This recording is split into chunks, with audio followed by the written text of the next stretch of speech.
Frère, comment est-ce que tu peux comprendre? C'est inadmissible, mon frère. Quelqu'un explique deux rêves, il explique même un rêve. Il se retrouve dans le palais de Pharaon. Il devient il devient premier ministre en Égypte parce qu'il a expliqué un rêve. Il y a une école d'explication des rêves dans nos universités. Première dame, toi qui es l'épouse d'un président de la République, là, il y a une filière comme ça, là, explication des rêves. Non, ce n'est pas Jésus, non. L'école de Jésus. Tu vas entendre, tu as fréquenté où? Tu as quel diplôme? Regarde-moi celui-là, regarde-moi celle-là. Tu ne sais même pas parler français. L'école de Dieu ne connaît pas l'autre là. L'école de Dieu connaît l'obéissance, la persévérance, la patience. Et tu vas arriver à bon port. Il a expliqué un rêve. Ok, toi les chansons, quand je vois ton rêve, tu vas retrouver ton travail, le roi, tu seras toujours en train de mettre le vin dans la coupe du roi. Mais toi les chansons, toi le panetier, non, tu seras pendu. Et c'est arrivé net. Dieu se rassure que l'Égypte soit dans les problèmes. Parce qu'il veut distinguer Joseph.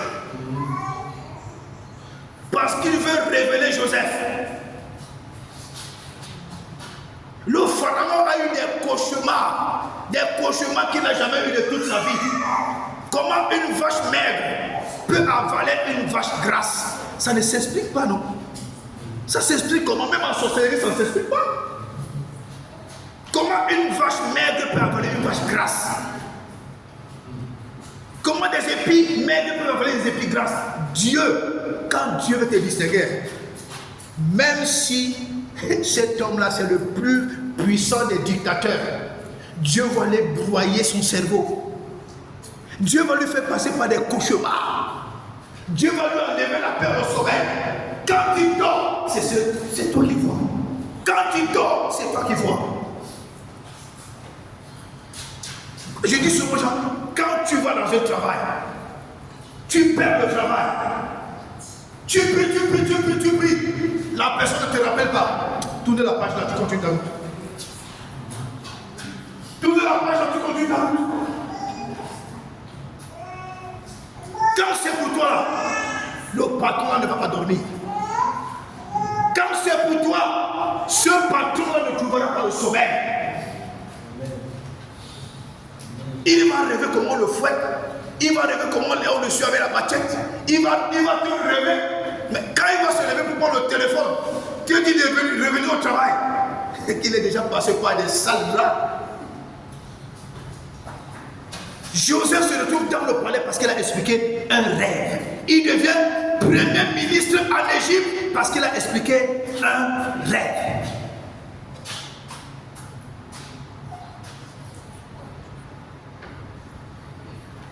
Tout ce que tu fais, fais-le bien. Fais-le bien. Ne méprise pas quelqu'un. Ne méprise pas ton frère. Ne méprise pas ta soeur. Ne méprise pas ton mari. Ne méprise pas ta femme. Ne méprise personne. Toi, avance avec le Seigneur. Et Dieu savait que Israël devait être dans la famille. Il a envoyé Joseph en Égypte pour préparer le terrain. Si Dieu avait montré à Joseph les épreuves, Joseph lui-même aurait dit à Dieu que l'autre, si je refuse ça, pardon, passe avec les histoires. Ses frères l'ont attrapé, tuons-le. Ruben a dit non, c'est notre sang, ne le tuons pas. Jetons-le dans la fosse. Ils l'ont jeté dans la fosse. Ils l'ont vendu aux Madianites, aux Amalécites, aux Madianites, pardon. Un peuple que Dieu lui-même haïssait. Mais c'est à ce peuple-là qu'on a vendu Joseph. Il arrive en Égypte, on le revend à Potiphar. Regardez toutes ces souffrances. Il va dans la prison. Dans la prison, on le maltraite. Le gars est calme. Nulle part dans la Bible, on dit que Joseph a fait la tête dans la prison. Il dit qu'il était soumis même dans la prison. Au point où il a gagné la confiance du chef de la prison, qui a fini par établir Joseph chef de la prison. De chef en chef, de chef en chef, de chef en chef. Il y a des choses que Dieu ne fait pas au hasard. Si un jour de ta vie, tu as seulement rencontré un diplomate, tu l'as salué avec la main, tu n'es pas un petit. Parce qu'il y a des gens qui ne vont jamais saluer des diplomates dans la vie. Il t'est arrivé d'entrer dans une maison et travailler. Quand tu vois la beauté de cette maison, tu vois la grandeur de cette maison, ce n'est pas le hasard. Rien ne se fait au hasard. Rien. Quand tu es appelé à la misère, tu ne vas jamais entrer dans ce genre de maison pour travailler.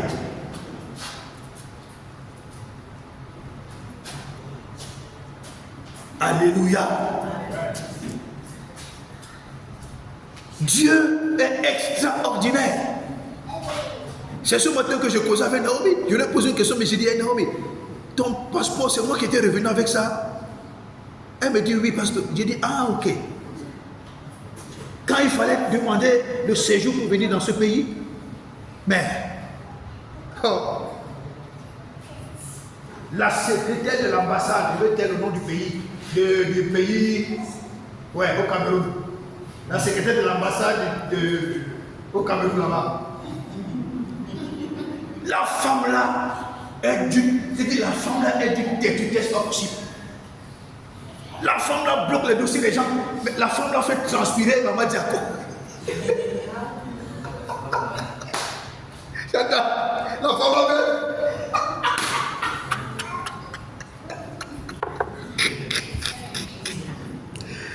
Oh Seigneur Jésus. J'ai dit à Maman Diako que mais Maman Diako, c'est pas possible. Tous tes papiers sont là. Tout est là, tout est complet. Mais la femme s'est dit qu'elle ne te donne pas parce qu'il veut. Moi j'ai haussé le ton. J'ai dit, madame, vous voulez même quoi? Mais voilà, tous ces papiers sont complets. Votre problème c'est quoi? Je dis que monsieur, vous êtes qui? Je dis que maintenant il ne faut pas exagérer. Je dis qu'elle m'avait remarqué. Finalement, elle a fini par donner le visa à Maman Diako. Quand maintenant je suis revenu avec nos passeports, Naomi et moi, c'est à elle que j'avais remis nos passeports. Elle avait remarqué ma tête. Elle a regardé, ah, monsieur Medou, pasteur, ok. Bon, je vais rester étudier. J'ai vu la façon dont la femme m'a parlé. J'ai dit qu'elle a fait ici, si je laisse ça comme ça va pas se passer. Quand je suis arrivé au Cameroun, à Douala, j'ai mis la femme là en prière pendant une semaine. Je t'enlève la paix. Je t'enlève la paix. Je t'enlève la paix. Je t'enlève la paix. Tu vas me donner ce visa. Naomi et moi, tu vas nous donner ce visa. Naomi et moi, tu vas nous donner seulement ces visas. Je t'enlève la paix. Même ton lit là où tu dors, je mets des épines dans ton lit. Au nom de Jésus. Tu ne vas pas dormir. Je t'enlève la paix. Je t'enlève la paix. À la maison, au bureau, au travail, même dans ton propre lit, tu n'as plus de paix. Je t'enlève la paix. Je te déstabilise. Tant que je n'ai pas reçu le visa, tu ne trouveras jamais le sommeil. Au nom de Jésus, pendant une semaine. Mais un jour, je suis comme ça, la véranda en culotte. C'est l'ambassadeur même qui m'appelle. L'ambassadeur lui-même. Je vois mon téléphone sonne. Je dis oui, allô? J'entends le ton. Je dis oui, c'est le pasteur. Medou, je dis oui. Vous c'est qui? C'est l'ambassadeur. Je dis ah, excellence. Ah, ok. Il y a un souci? Il dit non, je vous appelle juste pour vous dire que vous pouvez passer et récupérer vos visas. Je dis oh God. Merci Seigneur. Donc le dossier a été tellement choqué, c'est l'ambassadeur même qui m'a appelé. Alléluia. Il y a des choses qui ne se passent pas au hasard. Même quand j'ai été malade, il fallait qu'on m'opère. Je suis parti d'hôpital en hôpital. Quand j'étais arrivé chez le meilleur, parmi les meilleurs chirurgiens du Cameroun, Sanjo. Parmi les meilleurs chirurgiens. Mais quand le monsieur m'a reçu, il faut beaucoup faire travailler sa tête. Quand il m'a reçu, je l'ai regardé travailler. Je l'ai regardé travailler. Je lui ai posé une question. Mais, docteur, pour m'opérer, vous allez procéder comment? Il m'a expliqué. J'ai entendu une voix qui m'a dit que il ne peut, si tu opères, tu meurs. Il va faire les expériences sur toi. Si tu opères, tu meurs. Ça, c'est pas bon. Je suis rentré. On m'a dit, mais tu ne vas pas t'opérer. J'ai dit non. Avec la douleur, tout ça, j'ai perdu du sang. On m'a amené chez notre médecin. À toi. Il parle, je l'observe. Il parle, je l'observe. Je lui pose la même question. Docteur, comment est-ce que vous allez procéder pour m'opérer? Il dit non, je vais t'opérer dans un cabinet. Je vais t'opérer comme ça et puis on va voir. Hey, j'ai dit à ma précise ça que celui-ci ne peut pas m'opérer. Zéro. Ils sont quittés là-bas. Après le pasteur m'a dit, allons voir mon médecin à l'hôpital militaire de Yaoundé. Arrivé là-bas, le monsieur me reçoit. Il m'examine, il me dit de faire certains examens, je fais. Il me dit, hey, monsieur, votre cas est beaucoup avancé. Si Dieu n'est pas avec vous là, ça va mal se passer. Il m'envoie maintenant chez le professeur, docteur Bala. Professeur Bala, c'était un colonel. J'arrive, j'entre dans son bureau. Quand quelqu'un connaît sa chose, tu es convaincu qu'il connaît sa chose. Quand le monsieur m'a reçu, on a commencé à causer. La façon dont il causait avec moi, simplement cool. Il me dit, je vais t'examiner. Il m'examine. Il dit, ok, tu es prêt pour l'opération? On va d'abord faire ses examens. Je suis allé faire les examens, j'ai apporté. Il m'a dit, ok, on te reçoit en salle dans une semaine. Viens, et puis en 3 jours, on va t'opérer. Quand je suis sorti de là, j'ai dit, c'est le monsieur qui va m'opérer. Quand on m'a reçu à l'hôpital militaire, dans la même salle où j'étais, il y avait d'autres militaires là-bas. Quand ils entraient dans le bloc, ils ressortaient de là étant évanouis. J'ai dit que vous et moi, on n'a pas la même portion. Hein. Si tu es sorti de là évanoui, moi je ne sais pas. Je serai pas évanoui. Hein. Non, on n'est pas le même cas. Hein. Quand mon tour est arrivé, la jeune fille qui était dans l'équipe de l'opération, vraiment, quelqu'un fait son travail, respecte son travail. Il vient me dire, la jeune fille me dit, pasteur, c'est votre tour, habillez-vous, déshabillez-vous. J'ai dit, madame, déshabillez-vous, portez ça. J'ai dit, madame, mais la femme me dit, enlève tout, pasteur. Nous, on ne voit pas quoi ici, enlève tout. J'ai dit, mais enlève tout. Elle me dit, enlève tout, pasteur. Tu caches pas là, nous, on voit les choses ici. Si tu me déshabilles, s'il te plaît. Je tourne, je regarde plus, je ne veux pas qu'elle regarde mon devant. Elle dit, docteur, quand on va t'anesthésier, je vais regarder ça. Tu te tournes pour lui.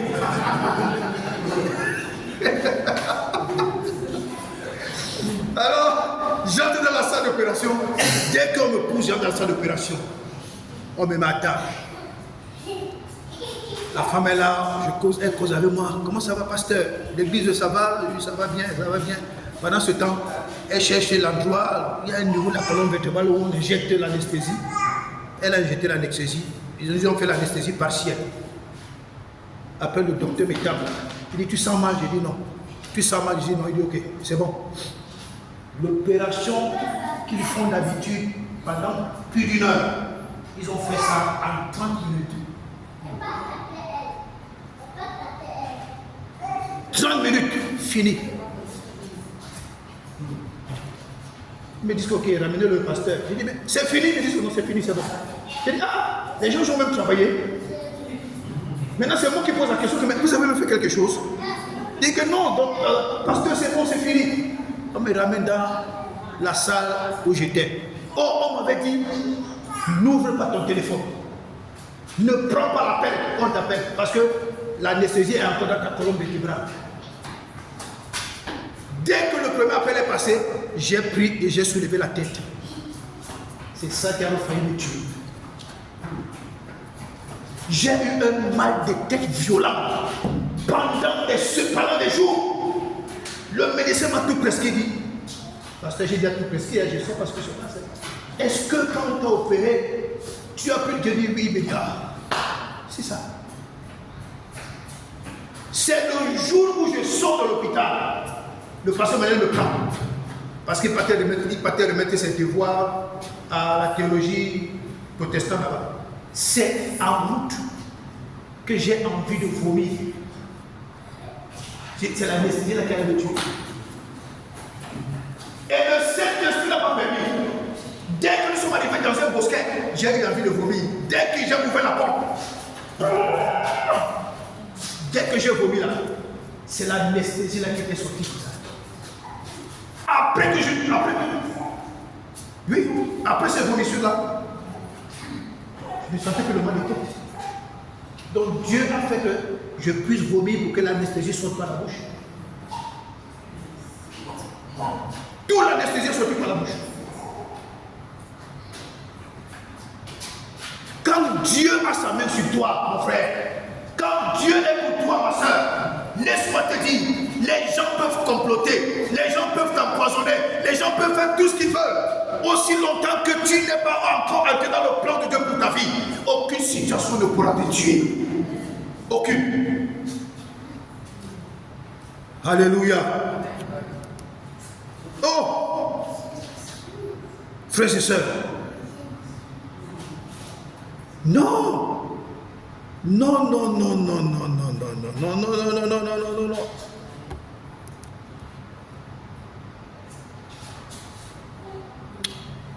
Oh Dieu, tout-puissant. Vous savez, je veux clôturer par là. Il est presque 15 heures.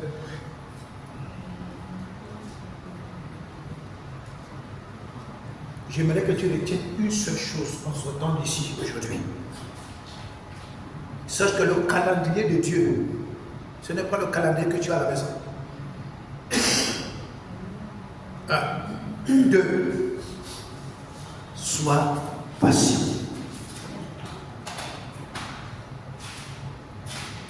Toi, sache que ce que Dieu te réserve, tu ne peux pas imaginer la grandeur de ce que Dieu te réserve. Tu ne peux pas savoir les mécanismes que Dieu va utiliser pour t'amener jusque-là. Alléluia.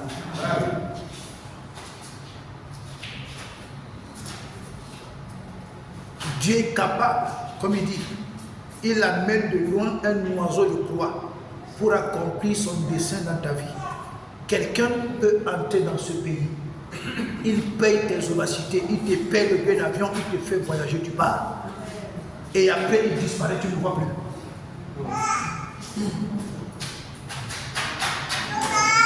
Laissons Dieu travailler. Alléluia.